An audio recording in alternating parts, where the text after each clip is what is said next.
The history of the term, it sort of emerges from the age of the Industrial Revolution, when the globe was sort of transitioning out of an age of imperialism, or I guess more accurately into a new kind of imperialism. But the old empires were beginning to break up. And self-determination came to be sort of the, I guess, slogan of sorts for newly forming nations, as this concept we have now of a modern nation state. I know some of you may have a sense that the nation state was always with us, but it wasn't. There was a time when we didn't have the same sort of nation state structure, and we'll talk a little bit more about that hopefully at the end of why that's significant. But these new nations began to take up this call for self-determination, asserting their right to be able to sort of, pursue their own destiny. And, one of the things about the nation state and the idea of nationalism is it always sort of excludes someone, right? So if you look at the national project here, for instance, right, there were people who were already here when, the quote-unquote founding fathers came and established this nation. And so this concept of nationalism excluded those folks. When Spain was established as a nation, you have people called the Basque people who were already there, indigenous to Spain, who sort of had to get excluded from this national project, right?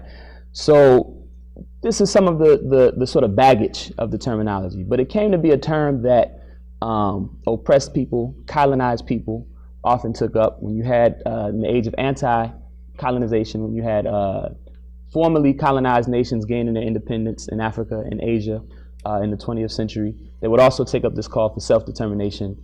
And in the Black American context, people would take up this call for self-determination. And like, what was your name?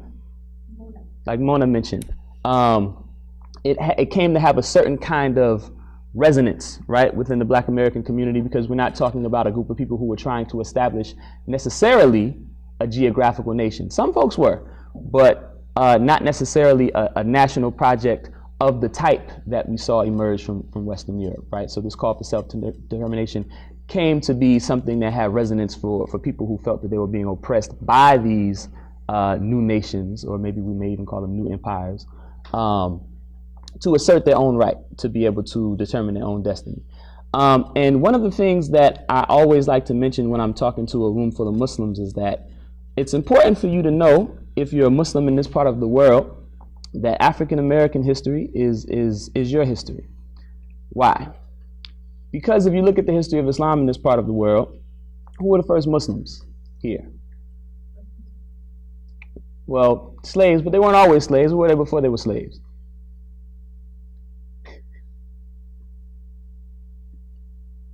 Who were they before they were slaves? Did they start off as slaves?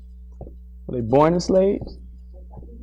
They were West Africans, right? And many of them were Muslim. And you have these different estimations of how many of them were Muslim, and it's really hard to kind of pin down a number, and maybe we'll talk about why a little bit, but definitely a good chunk of them, some say maybe about a third of them were Muslim. But these West African people who had been enslaved and brought here against their will, the Muslims among them were the first Muslims here in large numbers. There's some theories about maybe even some Muslims who came prior to the transatlantic slave trade, but that's a little bit out of the purview we're going to talk about today.